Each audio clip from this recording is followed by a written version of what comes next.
Drama serial नाज़ो की अगली किस्त में हमें देखने को मिलता है कि रोहान अपनी वालिदा की तबीयत ठीक होने पर नाज़ो को लेने उसके घर जाता है।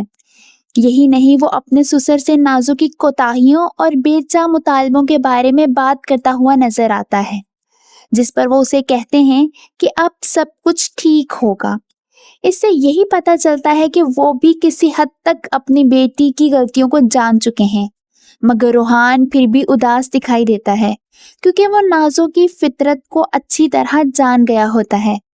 सिर्फ यही नहीं, दूसरी जानिब बाबर नाज़ो से पैसे लेने के बावजूद उसे धमकी देता है और कहता है कि वो बार बार उससे मिलता रहेगा। नाज़ो रेस्टोरेंट में सबके सामने उस पर गुस्सा करने लगती है।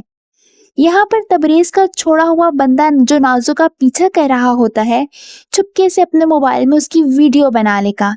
इससे हमें यही अंदाजा होता है कि नाज़ो को उसके किए का बदला जल्द मिलने वाला है और वो अपनी ही चली हुई चालों में बुरी तरह फंस जाएगी। क्या नाज़ो का सच सबके सामने आ जाएगा